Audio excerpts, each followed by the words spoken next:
Welcome, folks. I'm your host, Logan23. You're joining me for Hades' Daughter, Chapter 10. You aim your borrowed weapon at the limo's open door. So, who is that, anyway? It's a long story, but she'd wanted me dead even before I ordered the kidnapping of her daughter. The back door of the limo opens, the chauffeur takes out a gun and stands guard. You're taking cover, but you're not invisible.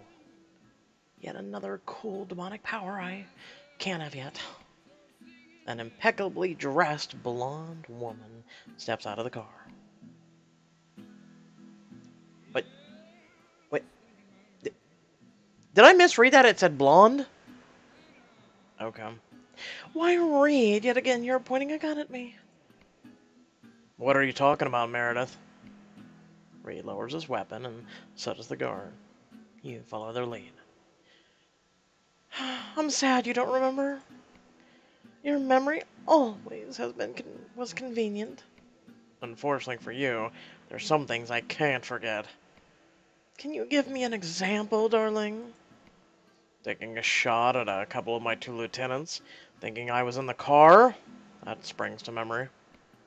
Don't send children to do a woman's job next time. Speaking of woman's job, you're a neglectful mother. Is that a threat, you snotty little punk? If it's an insult, not a threat, but I'm happy to change that next time you take a pot shot at one of my people. Didn't realize gangsters starred in their own soap operas. How do I change the channel? Oh, why don't I ask for an explanation? You will lower your voice. Apparently your voice comes with hip-hop music. What's going on? Good grief, Scar. What does it look like? It looks like some kind of ex-girlfriend drama to me, but I thought I'd give you the benefit of a doubt. Ouch. Well? She is an ex, but in several ways. Who's that, Reed? Or are you looking to expand into my territory and you're testing the new merchandise? Did yet another mortal female just call me a whore? Do you happen to know someone named Tiffany? Huh? Oh, I get it. Like everything else to do with my personal life, the answer is none of your business. Whatever she is, she needs to get lost so we can have a private chat. You're sitting on my damn driveway, and you're telling me to get lost. That's not how this works. This is my house, you moron, so how about you get lost instead? Meredith looks at her guard. Shoot the chatty little bitch, would you please? In her arm? Well, should do the trick.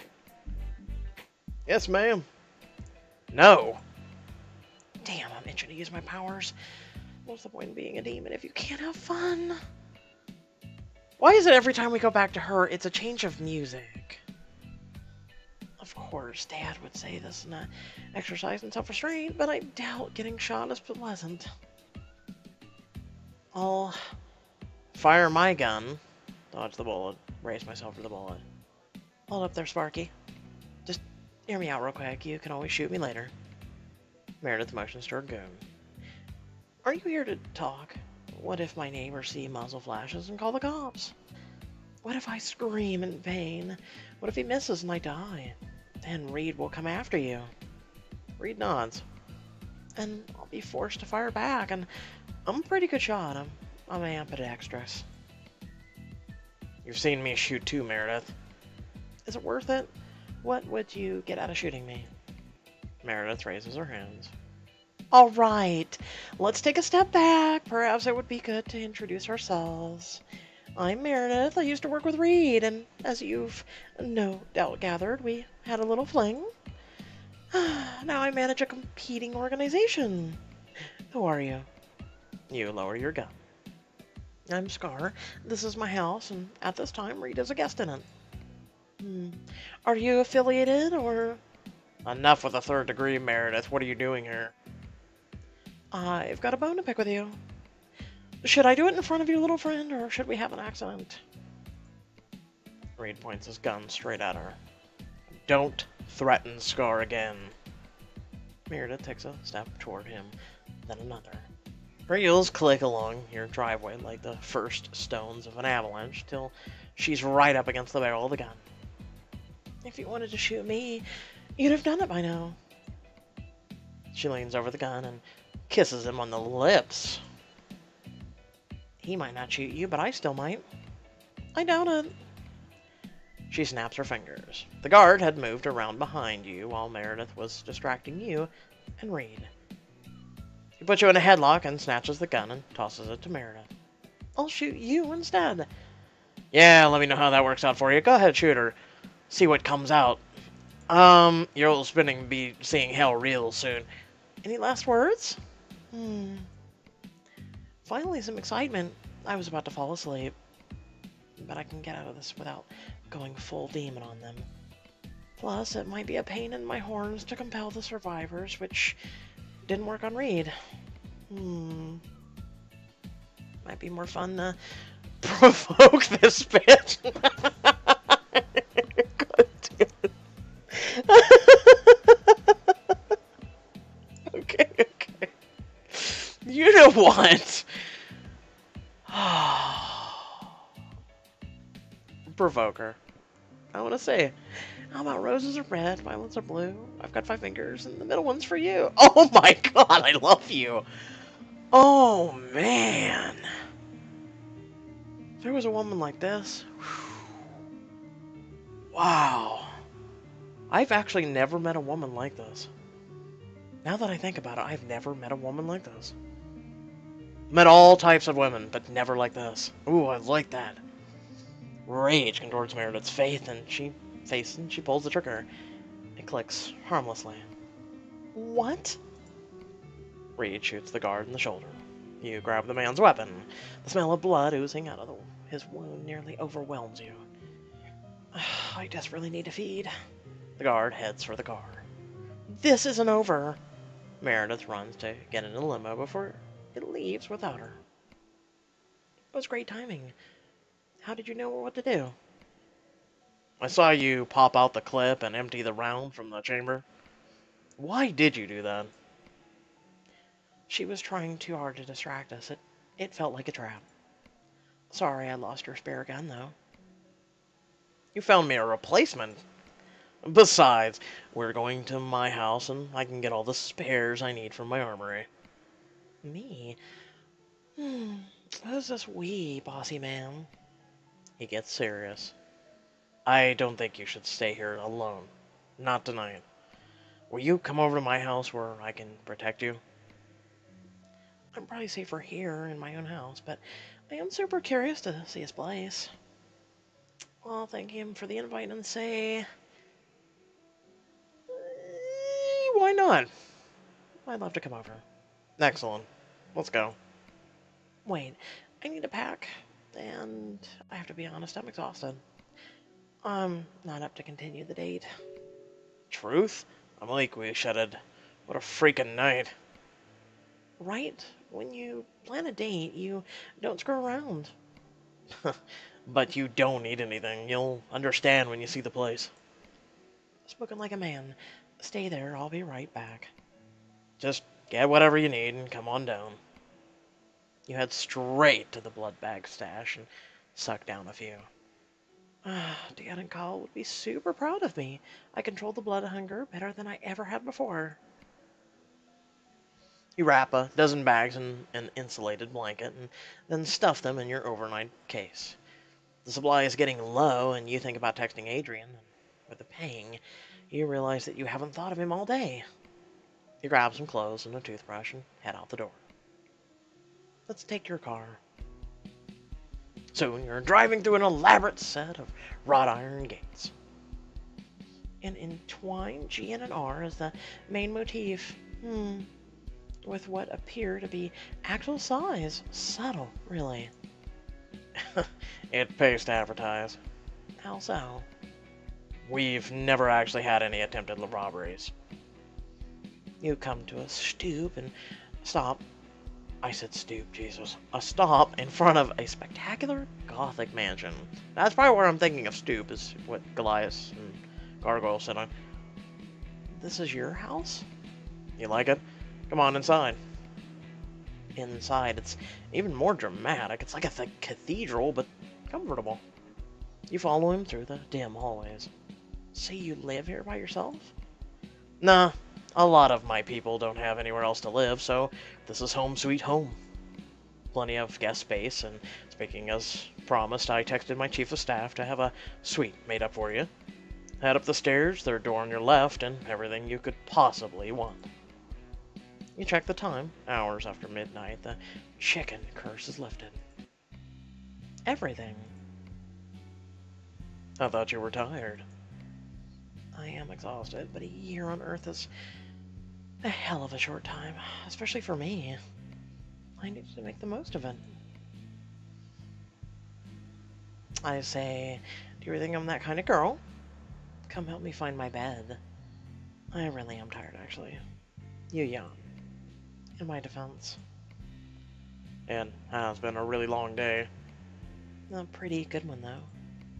An amazing one. Reed puts his hand under your chin and raises your lips to his. Reed gives you a long, gives you a last, lingering kiss. Good night, Scar.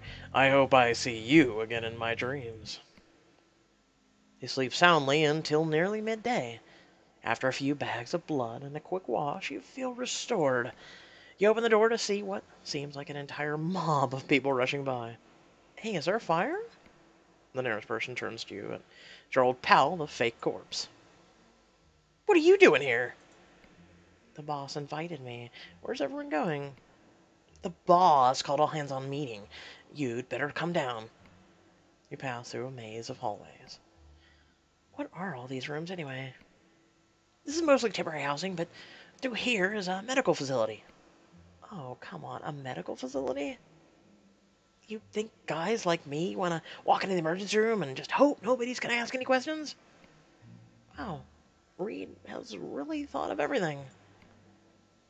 You and Danny emerge in the sun outside of the mansion. Dozens of people are arranging themselves in loose rows, and Reed is standing at the top of the front steps. He sees you and gives you a little half salute. Launches into an epic tale of your run-in with Meredith. I gather Meredith doesn't normally confront any Reapers, let alone leader. The people nearest you react with a mix of admiration and envy.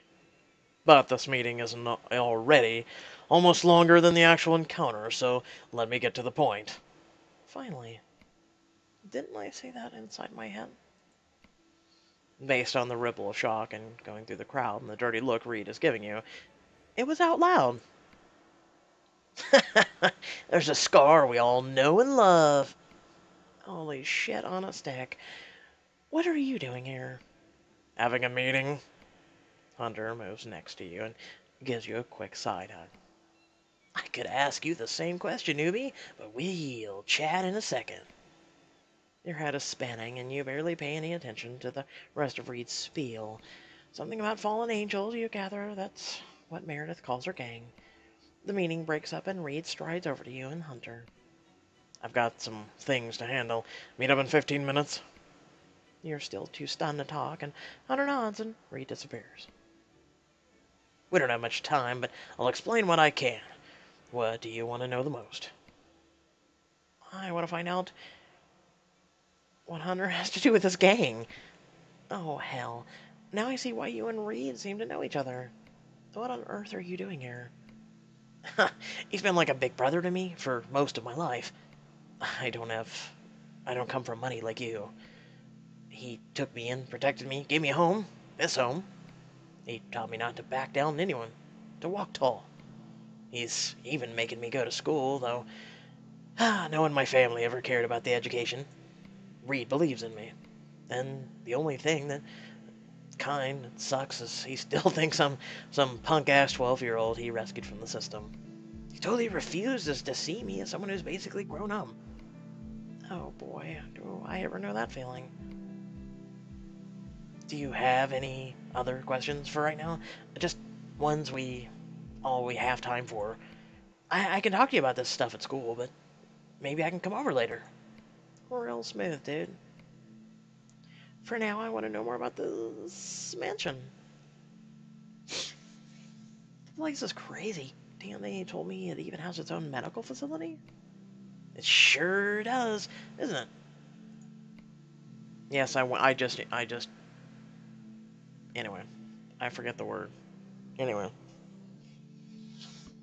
Anybody who says crime doesn't pay doesn't know what they're talking about. We're like our own city here. We're an armory, an indoor shooting range, a weight room, a pool, machine shop. We have enough room for a whole gang if we need to stage a major war. The medical clinic even has a blood bank. We all take turns donating. Wow, that's, useful. Reed walks towards you. He talks on the phone and hangs up as he approaches. I hate to break up this happy chat. Do you? Not now, Hunter. I need to talk to you. Whatever you want to say to me, you can say it in front of Scar. Now is not the time, Scar. I've got a watch set on your house, and my sources say things are quiet. If you want to head home, you should be safe. Any more surprises? I sure as hell hope not. They aren't all as going to be fun and harmless as Hunter. I can probably take you, old man. I'd like to see you try.